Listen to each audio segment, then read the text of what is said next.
So your little ones and kids are heading to school for the first time this fall or going back to school, and you're hoping not to be called within the first couple of days or weeks that they've fallen sick in school.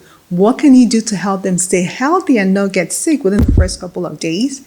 I'm Dr. Nkirek. I'm a pediatrician, pediatric ER doctor, and in this video, I'm going to be talking about 5 things you can do now or continue to do to make sure your kids are staying healthy and actually improve their immunity and get them ready for school. First of all, it is not uncommon for previously healthy babies and kids to get sick about 10 to 12 times within a school year. So that means it seems like your child is getting sick every 2 weeks or 1 month.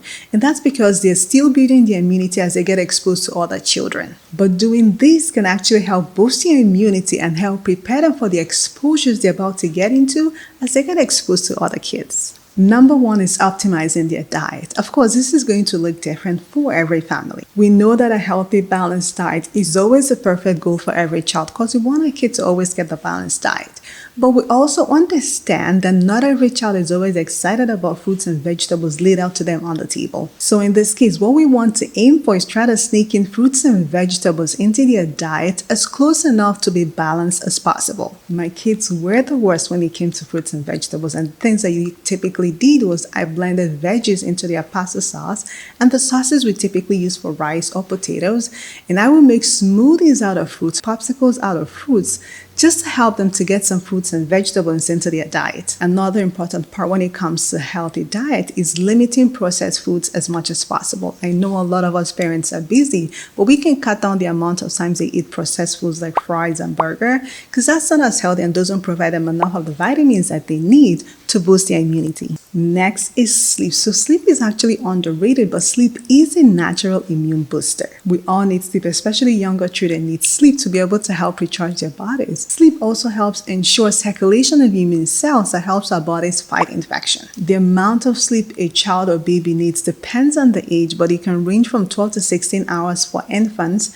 to about 8 to 10 hours for teens. Get them active every day, but don't wear them out and don't get them too exhausted that they can't recover. Exercise keeps us healthy and less likely to get sick, but also studies have shown that prolonged exercise where the body is not able to recover can suppress your immune system and makes you also more likely for them to get sick. Exercise helps increase circulation of immune cells throughout the body. It raises the core temperature of the body, which is a mechanism that actually helps our bodies fight infection. And it also makes them sleep better, which is adding the sleep component of immune boosting. So this isn't to say to get your child enrolled in all the sports. This can involve just going outside to the park and having them run around for an hour, 2 hours, having them do some stunts in the backyard. It could also be as easy as playing in the backyard with the water hose where they're running around or doing some water activities and just getting their energy up for about an hour, 2 hours a day. Teach them hygiene, especially hand hygiene, early and at home.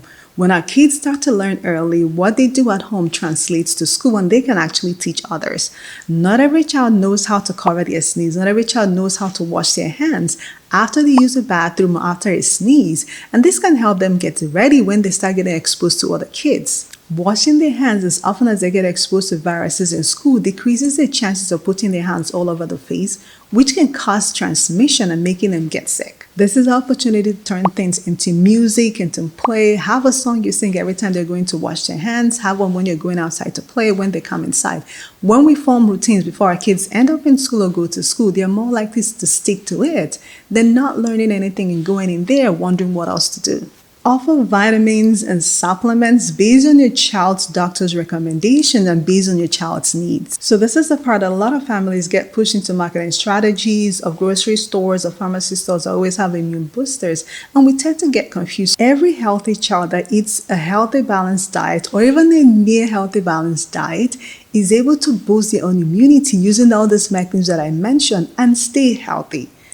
Not every child needs vitamins or supplements. If there is anything needed, the 2 vitamins or elements that we usually recommend are iron and vitamin D. And that is because a lot of us don't get the amount of vitamin D we need from food sources or even from the sun. So we tend to recommend that kids can or may take vitamin D if needed. And that's why I always recommend talk with your regular pediatrician. But if you as a parent feels more comfortable giving your child daily multivitamins, that's okay.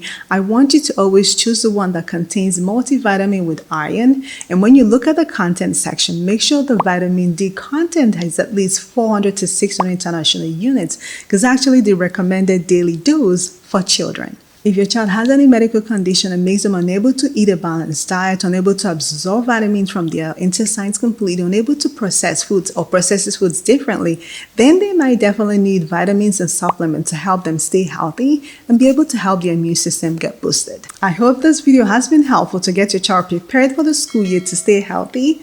If your child has any illnesses or falls sick within the first 2 weeks, that's still okay. We may never be able to prevent this completely, but doing this can help you get prepared. Let me know in the comments what else you're offering your kids, what else you're doing to get them prepared to head back to school, and make sure they stay healthy while they're in school.